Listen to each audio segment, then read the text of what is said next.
Thank you very much, guys. And yeah, ROCCAT completely falling apart, but all credit to CLG, also absolutely capitalizing on whatever they've built up in this game.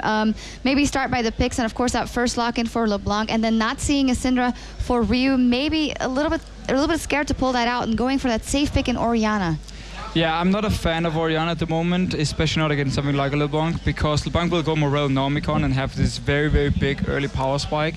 And we saw Link basically have all the pressure. He could just push out the wave every time he wanted to, and roam. He went bottom lane, he killed someone. It was just way too easy for him to control the lane, and Orianna pick never really got to do anything for Ryu. Yeah, I agree. I mean, while the team play was a bit sloppy on both teams' part, amazing performance by Link. Like, he stepped really out. Like, his individual performance actually carried this game really hard. And also, oh, yeah.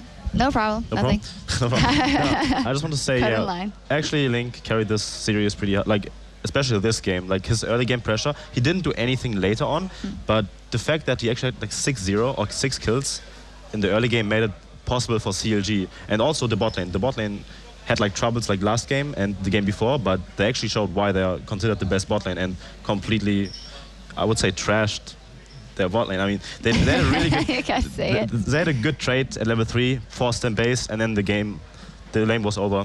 Yeah, I mean, it's just from level 1, the Gromp fail where Vander got all the XP, and obviously the lane is over at that point against the Caitlyn top lift, and Aphromo played it super well, punished completely. Link had all the pressure in the mid lane, and as soon as we got out of the laning phase, we saw the lack of like instant engage coming in from ROCCAT here, so they could never really punish CLG if they were out of position, and Link could just run around like he wanted to, pick up targets. Like Vander died a few times to him just because he tried to face check and get some wards down, and ROCCAT was never really in the game. It just took some time for CLG to finish, but they always had the control. Yep. So what do we make of this now for the side of ROCCAT? Because they're rumored they are very, very good right now. They had a great performance yesterday. They had a great performance here in the first game. They had all the tools at their disposal. Was it just that, one, CLG hadn't found their best form yet, or their right form, and that when that happened, it was over for ROCCAT, or did it just fall apart? So maybe they're inconsistent and we have only seen the good side of ROCCAT, or actually the second game tilted them and then everything fall apart. Like, you never know. You have to see how much they do it in LCS. And I mean, ROCCAT performed amazing. Like, their team play actually showed that they're a really good team, but we didn't really see anything of that team play in like game 2 and game 3. And I'm actually like wondering what happened there. And communication broke down completely. And CLG got the superior vision control in game 2. Like, their pink ward control around the dragon area was really good.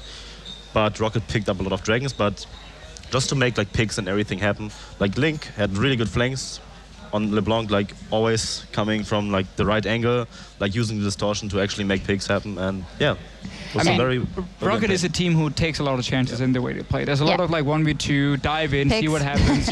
Picks. And CLG found a way to punish them, and that's basically how, as soon as you have the first mistake going on in the game, you fall too far behind from your AD carry, it transitions to the mid lane, and so on, so on, so on. CLG just managed to completely snowball it, and ROCCAT just couldn't come back from that. Yeah, definitely kudos to CLG, and actually Link has joined us here. Welcome, and congratulations, you made it to the final here at IEM. But as we said, got off to a pretty bad start in the beginning. Was it communication issues? Was it the nerves? What went on there in that very first game of the series? Well, that was like our first game, our first LAN, you know, like together, and like we don't even have our full roster too. So like all we've been doing is streaming for like the past like 2 or 3 months. So it's like, oh, it's so new, and then all of a sudden we're like pressured. There's a crowd, and you know, even though it's small, like I think everyone just kind of wanted to play aggressive, but what held us back was that we had kind of like a more passive team comp and more of a late game team comp, and then we kind of like realized this, right? And that's where we picked it up, and we were like, screw it, let's pick heroes that we can make plays, and let's catch people off guard and kill them. How has the pressure influenced you specifically? Because obviously there has been a lot written about all the changes in CLG and you still being in that mid lane. Do you ever lose your confidence in yourself when those things happen, or do you know, I still have it, and we saw that fantastically here in that last game, but does that ever get to you? Of course, I think it gets to anyone, and even if you think or say it out loud that it doesn't get to you, it always affects us, us pro players in general, like somehow in some way. But I think what's really important is that we pulled off this win in this best of 3, especially coming back from a game 1 deficit. And all we're trying to do is like, we might lose, the finals, right? but our goal isn't this tournament. It's about LCS and winning it. So all we're trying to do right now is learn and get better as a team. And even though we have a sub on our roster right now, like I think we're performing great, and we're gonna get better as we progress through this LAN. How was it actually to play against ROCCAT? Because the games, there's a lot of action going on, a lot of fighting left and right. For you, specifically in the mid lane, also playing against Rio, like how was it? Was it super hard to play against them? Were they very different from what you're used to, or? I think it's like, they're a good team. Like, and that's like one of the traits that I kind of like, that I see in common with in terms of all good teams. Rio was kind of different because I felt like they're like a 4+1 team, and Rio's kind of like, he's Korean. So the way I saw it was Rio just kind of did his own thing. And you saw him play like assassins like Ari and LeBlanc.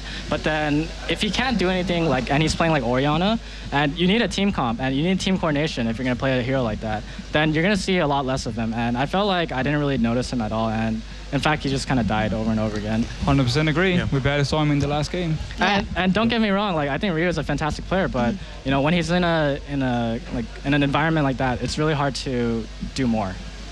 Right. Tell me more about that last game specifically, because you had such a good score in the beginning, then at the end Doublelift kind of took over because he was incredibly fed on Caitlyn, but especially the way you guys played that, because it did turn into a very long game, and as LeBlanc, you couldn't really jump in totally anymore, but we were doing a very good job zoning them. That last game, it was kind of our fault. Like, we were trying to figure out what we had to do in order to close out the game. And that's because they had a really strong 5v5 team comp, and we had a strong, like, pick-oriented. Our siege is, like, okay, but the problem is that we need to, like, split push in order to get the picks that we needed. And you saw, like, near the end, we kind of figured it out. And, people got caught out of position, and it was just, like, a patience game. And that's all that matters in such a, like, a long game. Like, you just wait until they make the mistake, and then it's up to us to capitalize on it. Yeah, I mean, one question is obviously if Skara, like, how's the coaching going? How's everything in the team house? Like, how's the environment? I mean, it's funny that I ask it because I know it, right? But just wondering, like, what role does Skara have, and how much did he help you prepare for this tournament? Hey, it's not just Skara anymore. It's like Skara and Tony, Zixlaw. So right now, including those two plus Matcom, they've done a fantastic job in, like, pretty much flipping over the team environment from, like, being really bad and down all the time. Now we're having, like, team meetings all the time. We're all talking. We're all going out for food and stuff, and we're all like on a road down to, like, friendship and being friends and just trying to get better together. And that's the important thing. That is fantastic to hear. Congratulations. We'll see you tomorrow in the final. What a great game that'll be, and we'll see if it will be versus Dignitas or Gambit. That best of 3 is coming up right after this.